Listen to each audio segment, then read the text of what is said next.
ఇప్పుడు ఈ సినిమా విషయానికి వస్తే కనుక పాత్రల మధ్య సంభాషణలు, సీతాదేవి దగ్గరికి రవణాసురుడు వచ్చినప్పుడు వారి మధ్య జరిగే సంభాషణ, అసలు మొట్టమొదలు రవణాసురుడు సీతమ్మను చూసినప్పుడు ఆయన మనసులో ఒక భావన వస్తుంది కదా, వాల్మీకి రామాయణంలో ఏమున్నది, అశోకవనంలోకి వచ్చిన ఆమెను ఎత్తుకెళ్లాల్సిందనే దివ్యమైనటువంటి తేజస్సుతో ఉందని, ఏమిటి అద్భుతము అని ఆశ్చర్యానికి గురయ్యి తాను భిక్షాటన చేస్తున్నాడు. ఆ ఘట్టం దాకా ఓకే. కానీ రామచంద్రమూర్తి అటెటో మాయా దీనికోసం లేడి కోసం వెళ్ళటము, ఆ బంగారుమయమైన లేడి కోసం, ఆ వెనకాలే లక్ష్మణుడు వెళ్ళటము, ఈ రెండు బిట్లు. కానీ అక్కడ అరుస్తారు చూడండి, అరిచేటప్పుడు హే సీత, హే లక్ష్మణ అని అరుస్తాడు. ఇక్కడ డైలాగ్ ఏం పెడతాడు, హే రాఘవ,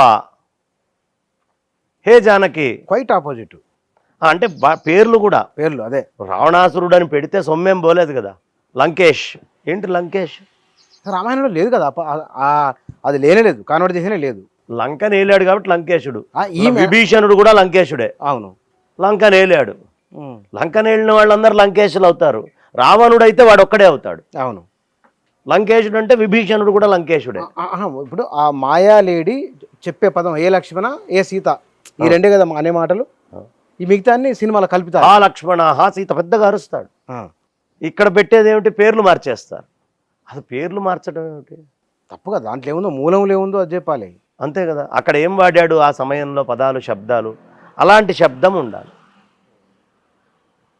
ఒక్కటైతే బాగుంది, మొదటి నుంచి చివరి దాకా లోపలికి వెళ్తే రామనామం అనేది వినిపిస్తుంది.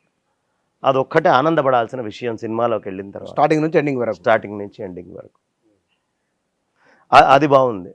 మేఘనాథుడికేమో పూర్తిగా ట్యాటూలు వేసేసాడు, మొత్తం గొంతు దాకా ట్యాటూలు. అరే ఎంత మోడర్నైజ్ చేయాలనుకున్నా మేఘనాథుడు యజ్ఞయాగాది కనీసం ఆలోచన ఉండాలి. చెప్పండి, ఆలోచన ఉంటే ఇంకే. మేఘనాథుడు పూర్తిగా ట్యాటూలు వేసుకొని ఎట్లా పడితే ఎట్లా ఉంటాడా, ఏదో కొత్త సినిమాలో గొప్ప యజ్ఞాలు చేస్తుండేవాడు తెలుసా. అతనికి ఉన్నటువంటి శక్తి చాలా విశేషమైంది. అతను నీళ్లల్లో, అంటే భూమిలో నీళ్లల్లో కాదు, మేఘాలలో సంచరిస్తూ ఉండేవాడు. అందుకే మేఘనాథుడు అని పిలుస్తారు. మేఘాలకే నాథుడు. అటు మేఘాలలో ఈ మేఘం మీద నుంచి ఆ మేఘం మీదకి మాయమైపోయేవాడు, ఆ మేఘం మీద నుంచి ఈ మేఘం మీదకి. దాడి చేసే వాళ్ళకి అర్థమయ్యేది కాదు. ఇప్పుడు ఎక్కడున్నాడు రా, బాణం వేసేటప్పుడు ఈ మేఘం మీద ఉండేవాడు, బాణం అక్కడికి వెళ్ళే లోపలికి ఇంకో మేఘం మీద నుంచి బాణం వేస్తుండేవాడు. అంత పెద్ద క్షాత్రం ఉన్నవాడు. ఆ కుంభకర్ణుడిని కూడా ఇట్లా తీసిపారేసినట్టుగా చేశారు. ఎంత గొప్ప పాత్ర కుంభకర్ణుడిది. ఆ పాత్ర పెద్ద న్యాయం జరగల.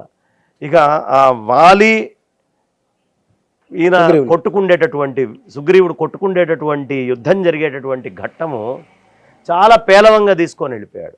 చాలా పేలవంగా ఉంది, చాలా పేలవంగా ఉంది. వాళ్ళని ఏ స్థాయిలో చూపించాలో ఆ స్థాయిలో చూపించకుండా పేలవంగా తీశారు.